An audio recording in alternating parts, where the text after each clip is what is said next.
Our next speaker is a 23-year-old creative who was diagnosed with ADHD at 21 after being misdiagnosed with borderline personality disorder. She constantly struggled with suicidal ideation before she even left school. Probed and inspired by her own studies in psychology, she uses her story to educate others on the implications and benefits of neurodiversity to create a more empathetic, inclusive, and understanding environment in the workplace, schools, and in society for neurodivergence. She believes neurodivergence can be harnessed to bring immense value to companies, families, and schools due to the incredible strengths it offers. She has just completed her degree majoring in psychology. She's just been accepted to pursue her honors postgraduate. Ladies and gentlemen, I want to say this. Remember the hopping lady. Picture that lady, the excited lady. Please welcome Jenna Evelyn with her presentation, Sincerely Not Stupid.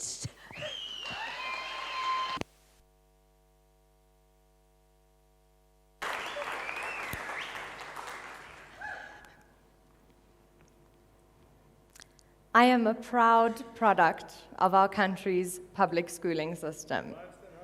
Yay! I say that not only as a willfully ignorant patriot, but as a neurodivergent, because I beat the system.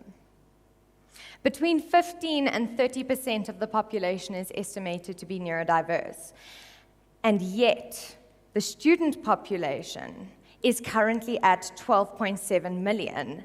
This stands as a 0.1% context against the registered number of students with physical or learning disabilities, which lies under 125,000.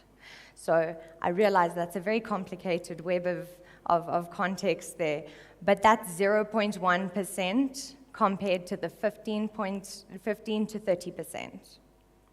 I don't know about you. Something about that isn't adding up to me. I was a maths lit student for a reason. I was one of those lucky or unlucky students, depending on how you want to look at it, who slip between the cracks somewhat.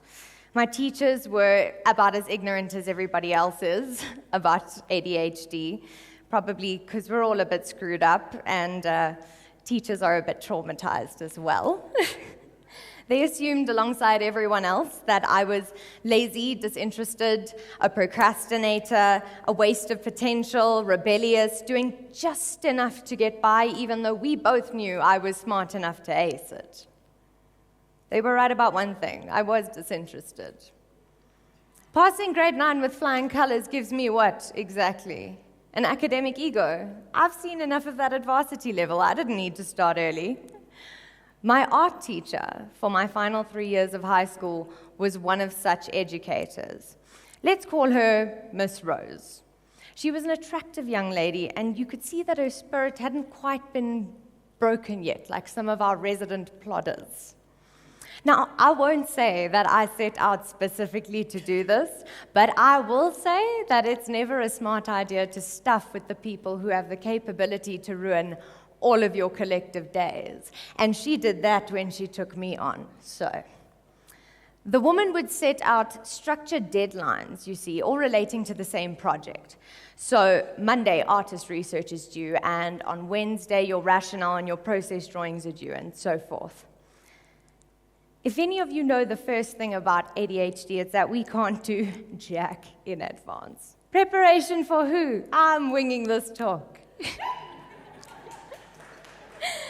These deadlines became the bane of my existence because I couldn't impress upon my brain the urgency of this menial task to kick my executive functioning into hyperdrive, or any drive for that matter. Another thing you should know about us neurodivergents is that you can either have my eye contact or my attention, but you can't have them both like simultaneously. So every class, Miss Rose would ask, to see our homework. And every class I'd, look down at my shoes and, I'd make up some excuse as to why it was done. Of course, it just wasn't here right now. Of course, she knew I was talking rubbish, and over the next 3 years, a power battle of escalating proportions occurred. Parents were WhatsApped and emailed. There was even an occasion where we amazed my HOD as a family, collectively, in perhaps my proudest family moment of that god-awful era. When that didn't work, I was called in for meetings with the vice principal and then the principal of the school. And I think by the time I got round to him in my matric year, he was about as irritated with the matter as my folks were.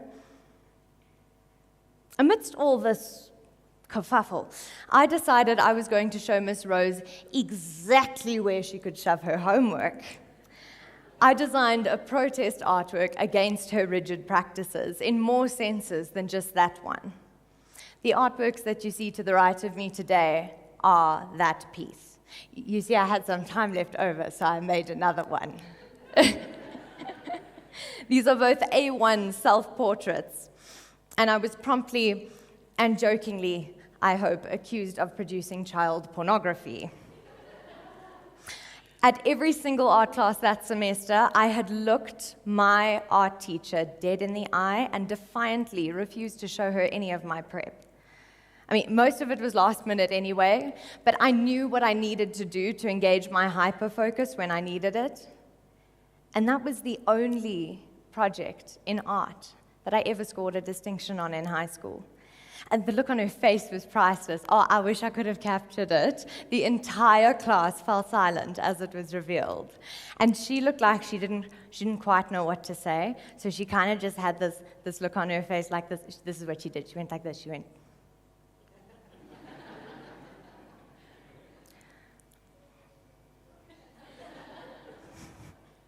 That felt like a win to me. A win in the face of the same classmates who had watched my degradation by this woman for 3 years prior. And 4 months later, I was rushed to the ER because I swallowed 2 bottles of painkillers. I don't by any means attribute the events that led up to that experience to one ignorant art teacher. Perhaps the 68-odd teachers who came before her could have made a difference, but I don't feel any emotional attachment to that day, aside from some residual shame and guilt that side of me became as exposed as it did. But I do what I do because I don't want to live in a world where people would rather die than fight to be who they are. Because our capacity for a higher adaptability and a higher operational norm is possible as a species. It just hasn't happened yet. Sincerely, not stupid.